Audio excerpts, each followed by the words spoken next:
অন্তর্বর্তী সরকারের যে এজেন্ডাগুলো রয়েছে তারা যে কোনো মূল্যে তা বাস্তবায়ন করবেই এবং প্রয়োজনে ভয়ঙ্কর একটা বিভাজনের রেখা পুরো জাতির মধ্যে সৃষ্টি করে একটা গৃহযুদ্ধ তারা বাঁধানোর চেষ্টা করবে। তার ইঙ্গিত আমরা তো নানানভাবে পাচ্ছি, নানানভাবে,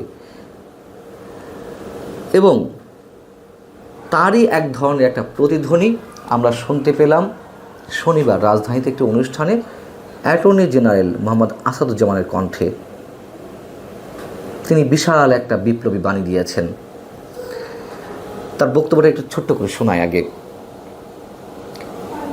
অ্যাটর্নি জেনারেল বলছেন, আন্তর্জাতিক অপরাধের ট্রাইব্যুনালে যারা দণ্ডিত হবেন তারা নির্বাচনে অংশ নিতে পারবেন না। খুব ভালো কথা, আমরা জানি সবাই।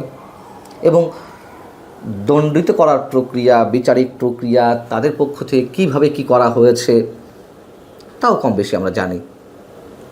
অ্যাটর্নি জেনারেল বলছেন, আওয়ামী লীগের সঙ্গে সবচেয়ে ভয়ঙ্কর যে বক্তব্যটি তিনি দিয়েছেন শনিবার, তিনি বলছেন যে আওয়ামী লীগের সঙ্গে যারা জড়িত তাদেরও আইনের আওতায় আনার সুযোগ আছে।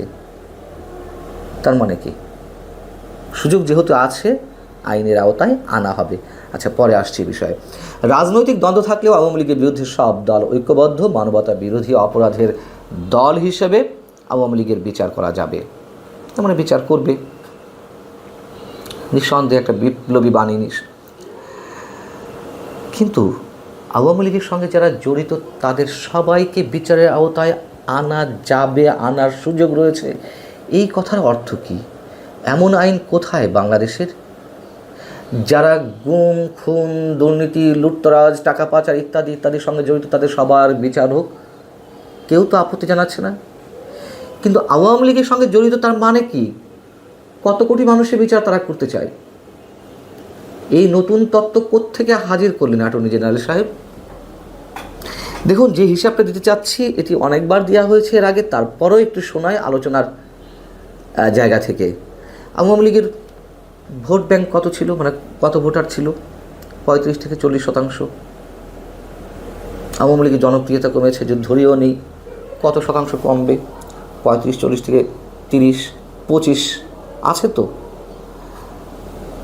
বাংলাদেশে বর্তমানে যে ভোটার 12 কোটি, তার 25% কত? 2.5 কোটি, মানে 3 কোটি ভোটার। আচ্ছা, জনসংখ্যা যদি 18 কোটি হয়, তার 25% কত? প্রায় 4.5 কোটি। এই 4.5 কোটি মানুষের বিচার করবেন? 4.5 কোটি মানুষকে যখন ইচ্ছে তখন যে কোনো মামলা মোকদ্দমায় জড়িয়ে আদালতে পড়বেন, কারাগারে পড়বেন? 4.5 কোটি মানুষের বিরুদ্ধে স্টিমরোলার চালানো হবে, আর এই কোটি কোটি মানুষরা চুপচাপ বসে বসে আঙুল চুষবে, কোনো ধরনের ক্রিয়া প্রতিক্রিয়া হবে না? তার মানে কি? যেভাবে পারা যায় একটা গৃহযুদ্ধের দিকে সরকার যে কোনোভাবে দেশকে নিয়ে যাবে। এই অ্যাটর্নি জেনারেলের রেফারেন্স দিয়ে প্রধান উপদেষ্টা প্রেস সচিব মিস্টার শফিকুল আলম একটি জ্বালাময়ী বক্তব্য দিয়েছিলেন। তিনি বলেছিলেন যে অ্যাটর্নি জেনারেলের কাছ থেকে তিনি নাকি শুনেছেন অন্তর্বর্তী সরকারের এখতিয়ার কতটা। অন্তর্বর্তী সরকার নাকি যা ইচ্ছে, মানে যে কোনো চুক্তি, যে কোনো সিদ্ধান্ত যখন ইচ্ছে নিতে পারে, এই রাইটসগুলো নাকি অন্তর্বর্তী সরকারের রয়েছে। এই হচ্ছে এই অ্যাটর্নি জেনারেল মিস্টার মোহাম্মদ আসাদুজ্জামানের বক্তব্য। তিনি আবার মবকে সাপোর্ট করে শনিবার একই অনুষ্ঠানে কথা বলেন। কি বলেছেন? এই মবের সৃষ্টি হচ্ছে আওয়ামী লীগের 15.5 বছরের যে কর্মকাণ্ড, তার ক্ষোভের বহিঃপ্রকাশ। কীভাবে জাস্টিফাই করছেন একজন অ্যাটর্নি জেনারেল, রাষ্ট্রের সর্বোচ্চ আইনি কর্মকর্তা হয়ে? অ্যাটর্নি জেনারেল সরকারি পদ নয়, এটা রাষ্ট্র নিযুক্ত পদ। তারপরও আমাদের দেশের যে সংস্কৃতি, তাতে অ্যাটর্নি জেনারেলরা সবসময় সরকারের পারপাসে সার্ভ করেছে, আমরা জানি। যে কোনো আইনি বিষয়ে সরকারকেই সমর্থন করেছে, রাষ্ট্রকে নয়। সব মেনে নিলাম, কিন্তু এ ধরনের ভয়ঙ্কর বিশেষ একটি দলের বিরুদ্ধে দাঁড়িয়ে এ ধরনের ভয়ঙ্কর বক্তব্য দিয়েছেন, ন্যাক্কারজনক, পুরো লেজর বৃত্তি সম্পন্ন বক্তব্য কারোর মুখ থেকে আমরা শুনেছি? আমার তো মনে পড়ে না। এদিকে পুলিশের বড় বড় কর্তারা তারাও বিভিন্ন ধরনের সভা সমাবেশে, রাজনৈতিক সভা সমাবেশে উপস্থিত হয়ে তারাও বৈপ্লবিক বাণী ছাড়ছেন। যেমন বৃহস্পতিবার রাজধানীতে জামাতের একটি অনুষ্ঠান ছিল।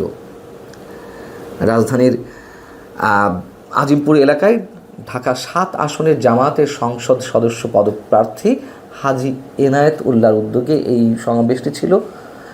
সেখানে উপস্থিত হলেন কে? লালবাগ থানার সহকারী commissioner mister Shah Alam. Mister Shah Alam ওই অনুষ্ঠানে উপস্থিত হয়ে বলছেন, বক্তব্যটা শুনুন, আগের ফ্যাসিস্ট সরকার পুরো দেশ বিক্রি করে দিয়েছে। ভাই, দেশ বিক্রি করে দিলে আবার কীভাবে দেশ পুনরুদ্ধার হলো ঠিক বুঝলাম না। আচ্ছা, এটা আপনারা সবাই জানেন, পত্রিকাতেও পড়েছেন, পত্রিকাতে নাকি আমরা পড়েছি আওয়ামী লীগ দেশ বিক্রি করে দিয়েছিল।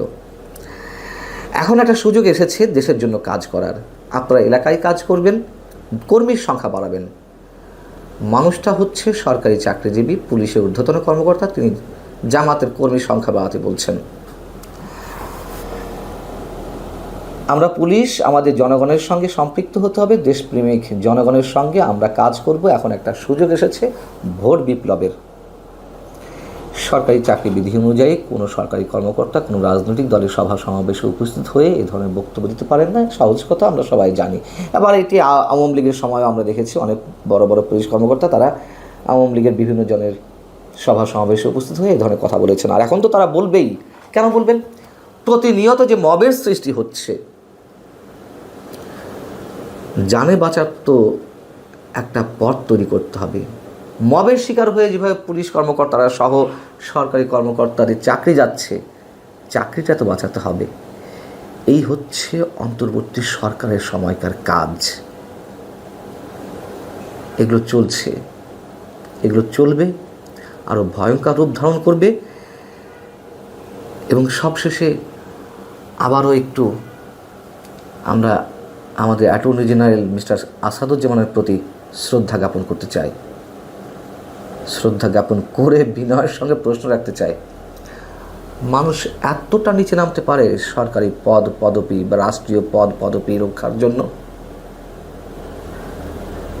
তারা এখন সেই দৃষ্টান্তগুলো আমাদের সামনে উপস্থিত করছেন। ভালো থাকুন সবাই। আল্লাহ হাফিজ।